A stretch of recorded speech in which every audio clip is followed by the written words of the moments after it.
Assalamualaikum warahmatullahi wabarakatuh. Pada kesempatan kali ini, kami dari kelompok 1A Majalengka Angkatan 14 akan memaparkan tentang tokoh panutan yang sesuai dengan nilai-nilai berakhlak. Berikut ini adalah anggota dari kelompok kami, yaitu kelompok 1A Majalengka Angkatan 14. Tokoh panutan yang kami pilih adalah Panglima TNI Jenderal Andika Perkasa, karena menurut kami beliau sudah sangat menerapkan nilai-nilai berakhlak, yaitu berorientasi pelayanan, akuntabel, kompeten, harmonis, loyal, adaptif, dan juga kolaboratif. Jenderal Andika Perkasa lahir di Bandung 21 Desember 1964. Beliau adalah alumni Akademi Militer tahun 1987 yang bergabung pada jajaran Korps Baret Merah Kopassus, Komando Pasukan Khusus. Mengawali karir sebagai komandan Pluton, karirnya terus menanjak menjadi Dansub Tim 2 Detasemen 81 Kopassus pada tahun 1991. Pada tahun 2002 diangkat menjadi Danyon 32 Grup Sanda Kopassus, sebelum akhirnya dimutasi menjadi Kepala Seksi Korem 051 WKT Damjaya, lalu menjadi Pabandia A33 Direktorat A Bais TNI. Jenjang pendidikan Panglima TNI Jenderal Andika yaitu lulusan S1 Ekonomi Dalam Negeri, S2 dan S3 di George Washington National Defense Harvard University.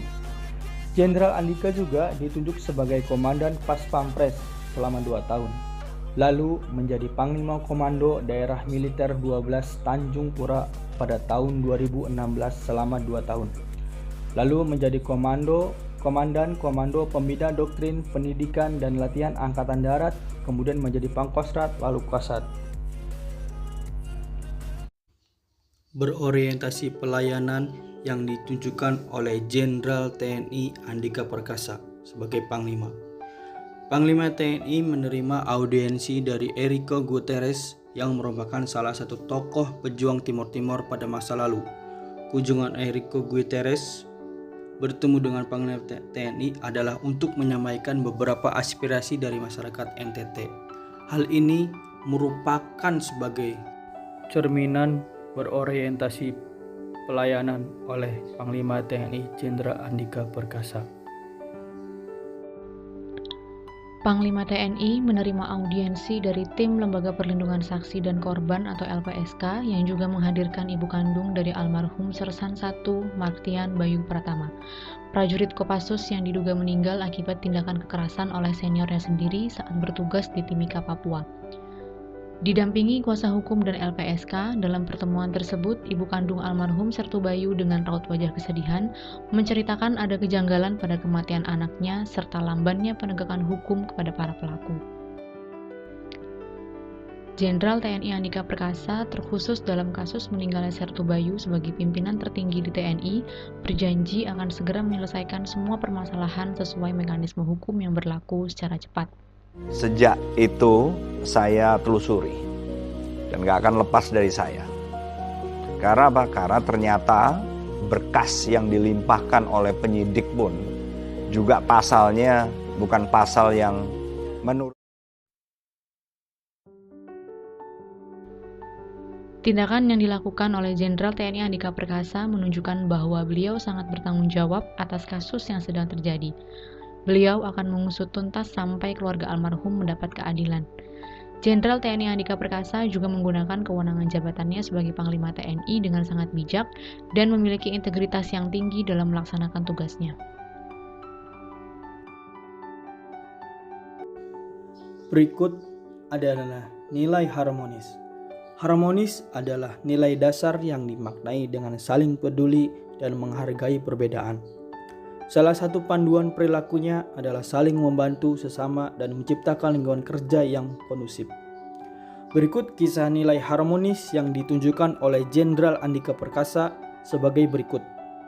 Panglima Jenderal TNI Andika Perkasa mengajak salah seorang pekerja bangunan di lingkungan markas besar TNI Angkatan Darat yang merupakan penyandang disabilitas bernama Sandi Rihata untuk makan bersama di ruang kerjanya. Di sini Panglima TNI Pak Jenderal Andika Perkasa memperlihatkan kepada kita nilai harmonis di lingkungan kerja, yang dimana tidak memandang fisik, tidak memandang suku, tidak memandang perbedaan. Jenderal Andika adalah tokoh panutan yang dapat kita jadikan sebagai role model daripada berakhlak tersebut. Setelah usai makan, Panglima memberikan hadiah kepada Sandi sebuah tas berukuran kecil yang terdapat logo TNI. Ini adalah sebuah bentuk perhatian kepada Sandi. Walaupun memiliki keterbatasan fisik, ia tidak pernah menyerah. Dan ini adalah hal yang harus dijadikan inspirasi bagi kita semua. Ini adalah salah satu dari berbagai contoh yang diberikan oleh Pak Jenderal Andika Perkasa. Nilai kompeten. Panglima sudah tentu berkompeten di bidangnya. Banyak latihan gabungan yang dilakukan TNI yang digagas oleh Panglima Jenderal Andika, berbagai kisahnya sebagai berikut. Panglima TNI Jenderal Andika Perkasa ikut latihan tempur bersama antara pasukan marinir dan US Marine di Kabupaten Lingga, Kepulauan Riau. Jenderal Andika bersama prajurit marinir mengepung sebuah wilayah di Pantai Todak, Kabupaten Lingga. Selanjutnya adalah aspek loyal. Dilihat dari sisi loyal, beliau Jenderal TNI Andika Perkasa sudah tidak bisa diragukan lagi. Panglima Jenderal Andika Perkasa sering menghadiri rapat dengan anggota DPR RI Komisi 1 untuk membahas masalah bangsa dan negara, khususnya tentang keamanan negara. Jenderal TNI Andika Perkasa melakukan rapat pembahasan anggaran tahun 2023 dengan Komisi 1 Dewan Perwakilan Rakyat Republik Indonesia yang dipimpin oleh Ketua Komisi 1 DPR RI Miutia Fiada Hafid. Turut hadir juga oleh Menteri Pertahanan Muhammad Herindra, Kepala Staf Angkatan Darat Jenderal Dudung Abdurrahman, Kepala Staf Angkatan Laut Laksamana Yudo Margono, dan Wakil Kepala Staf Angkatan Udara Marsikal Madya Gustav Bruckmann. Rapat tersebut membahas realisasi dan evaluasi pelaksanaan APBN untuk TNI di tahun 2021 hingga pagu anggaran di tahun 2023. Usai rapat tertutup yang berlangsung cukup lama, Komisi 1 DPR RI memutuskan menyetujui usulan tambahan anggaran tahun 2023 untuk TNI sebesar 31 triliun. Dan Panglima TNI optimis penyerapan anggaran TNI di tahun 2023 sebesar 31 triliun.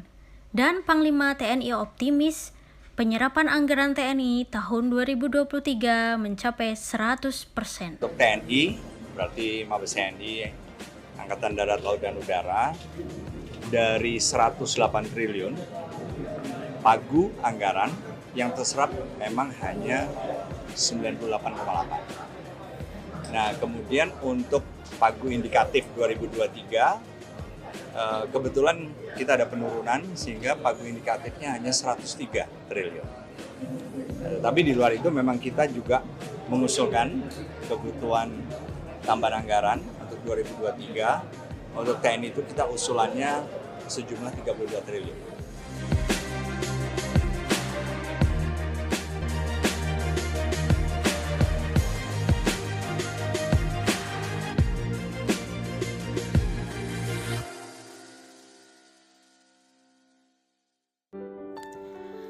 Jenderal Andika Perkasa meresmikan instalasi tahanan militer Pom Jaya Jayakarta, di mana Jenderal TNI Andika Perkasa membuat perubahan dengan melakukan total perubahan baik secara fisik, bangunan maupun sistem keamanan, di mana sejak kepemimpinan Jenderal TNI Andika Pratama untuk pertama kalinya Angkatan Darat memiliki instalasi pertahanan militer smart.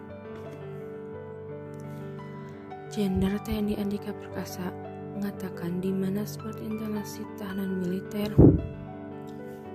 yang dimaksud smart instalasi tahanan militer karena smart di sini berbasis ICT atau Information Communication Technology, di mana semuanya sudah terintegrasikan sedemikian rupa, di mana yang pertama sangat aman, yang kedua juga sangat terkendali, di mana dalam pelaksanaannya sudah terprogram secara elektronik sehingga berbasis otomatis. Nah, adapun sikap adaptif yang dilakukan Jenderal TNI Andika Perkasa yaitu terus berinovasi untuk kemajuan TNI Angkatan Darat, di mana dengan terbentuknya smart instalasi tahanan militer. Juga Jenderal TNI Andika Perkasa terus mengembangkan program Angkatan Darat untuk terus meningkatkan program berbasis elektronik secara otomatis. Semua program yang tadinya manual menjadi otomatis. Jenderal TNI Andika Perkasa menerima kehadiran Kepala Lembaga Pendidikan dan Pelatihan Polri, Komjen Pol Riko Amelza Daniel, beserta jajaran petinggi Polri di Markas Besar Angkatan Darat untuk menindaklanjuti pertemuan Kasat dan Kepala Kepolisian Negara Republik Indonesia beberapa waktu lalu terkait kerjasama pendidikan Polri dan TNI Angkatan Darat. Hari inilah harus kita follow up dalam bentuk yang benar-benar nyata.